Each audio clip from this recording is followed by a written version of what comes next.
Всем привет! Мы продолжаем разбирать странное поведение ученых-палеонтологов. Хищных динозавров мы разобрали в прошлом клипе. Пришла очередь травоядных. Казалось бы, ну а тут-то к чему прицепиться? Кому, кроме самих ученых, интересна жизнь огромных травоядных душ? Однако почему-то и здесь встречаются дичайшие нестыковки и ложь. Есть такое выражение «концы в воду». Это означает скрытие улик преступления под многометровым слоем воды и ила. Кто полезет копаться в болоте? Но разве что археологи. Но археологов немного, они ботаники, и их можно заставить верить во что угодно, даже не подкупая. Поэтому все основные силы переписыватели истории направили на выдумывание римских, византийских империй и прочих финно-угров. И пока между официалами и альтернативщиками идет битва насмерть за гравюры Пиранези и Тартарию, мы спокойненько покопаемся в тылу ничего не подозревающего врага. Что мы вообще знаем о травоядных динозаврах? Травкой питались, но были огромные, медлительные. А еще их ели все, кому не лень. Чё пристал-то? Ладно, давайте перечислим. Диплодоки. Это те, которые самые громадные, с длиннющими шеями. Бронтозавры. Тоже огромные, тоже с шеями, только поменьше, раз в 5-10, но не суть. Игуанодоны. Тоже громадные, но способные ходить на двух лапах. Зауролофы. Очень похожи на игуанодонов, только морды похожи на гигантских уток. Стегозавры. Это такие громадные ящерокоровы с гребешками вдоль позвоночника. Четвероногие. Цератопсы, в том числе трицератопсы, тоже мегакоровы с рогами или без. Четвероногие. Конечно, их гораздо больше, но всех остальных так или иначе можно отнести к той или иной группе. В данном случае различие между ними сводится к размерам, внешнему виду, четвероногости или двуногости.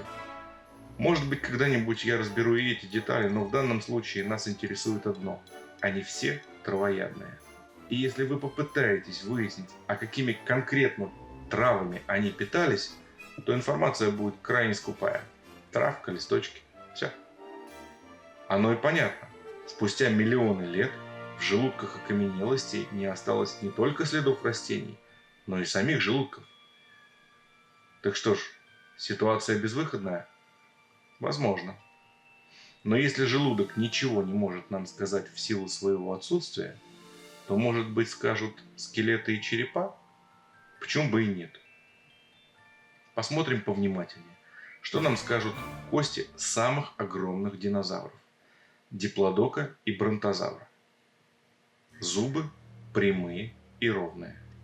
Обращает на себя внимание расстояние между зубами. Не такое большое, чтобы стать критичным, но заметное. Также странно отсутствие задней группы коренных зубов для пережевывания. И самое странное то, что челюсть физически не может закрыться полностью. Зубы всегда находятся в чуть разомкнутом виде. Больше всего такое положение зубов напоминает грабли. Тело огромное, просто гигантское. Вес достигал 115 тонн. Шея длинная, так же как и хвост. Форма строения зубов говорит о том, что пища была нежная. Бронтозавр глотал ее, не пережевывая. Однако для того, чтобы случайно не попались большие куски, зубы и были в виде грабель. То есть, скорее всего, это были очень длинные стебли, которые животное не ело, а обгладывало. Больше всего это похоже на какие-то огромные хвощи, достаточно мягкие, чтобы не повредить зубы, длинные, чтобы с одного загребка можно было набрать полный рот мягкой кашицы, и растущие на побережье болот и рек. Огромная туша в этот момент, очевидно, находилась в реке или болоте. Вроде бы никаких серьезных противоречий с официальной версией нет. Хотя все же мы установили, что питались они все-таки не листочками с деревьев и даже не травкой, а какой-то нежной кашицей вроде планктона. Следующий у нас идет зауролов и ему подобные. Посмотрите, какой красавец. Тоже травкой, кстати, питался. Какой? Она мне скажет. Ну и не очень-то и хотелось, сейчас сами выясним. И снова смотрим на череп и зубы. Посмотрите, какой красавец. На утку чем-то похож, правда? Тут совсем другая ситуация. Коренной ряд зубов, обеспечивающий перетирание пищи, есть, но зато полностью отсутствуют передние зубы.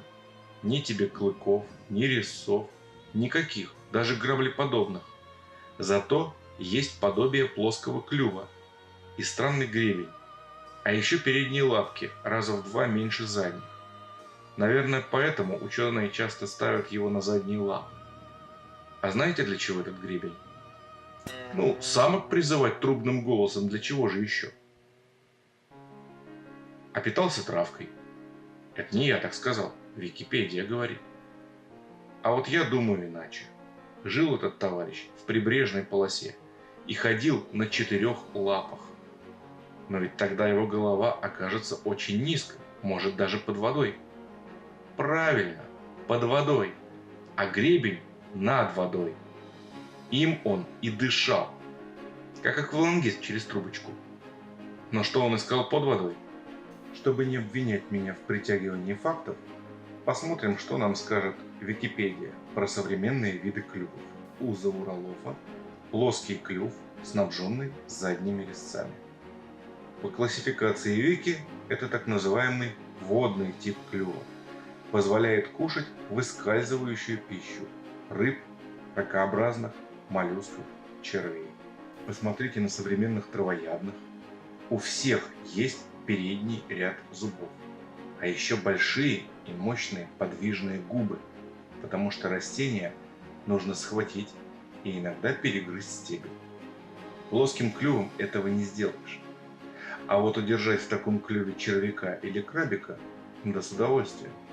Итак, вот вам первое довольно сильное несоответствие. Зауролофы питались не растительностью, а живыми существами. Но пока мы еще не знаем, зачем такой подлог, продолжаем распутывать. Игуанодон. Вот тут начинается самое интересное. Конечно же, туша у него огромная. Мощные задние лапы, на которых он безусловно мог стоять. Более того, скорее всего, он вообще был двуногим, поскольку на его передних лапах были ярко выраженные 5 пальцев.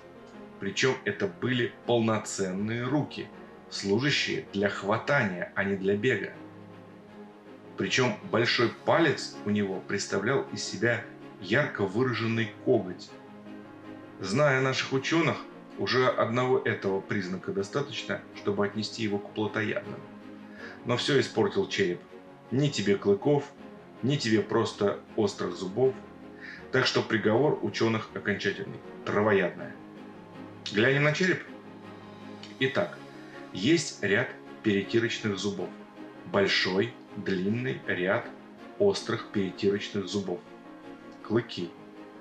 Клыки. Нет клыков. Зато есть клюв, которым он... Что? Ученые бьют себя копытом в грудь, уверяя, что он был травоядным. Листики там ел всякие.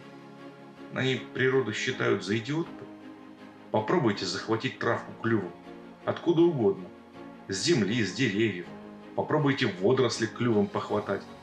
И тогда вы поймете, что клюв – это самое худшее, что могла создать природа для поедания травки. Однако природа распорядилась именно так. Зачем? Скоро узнаем.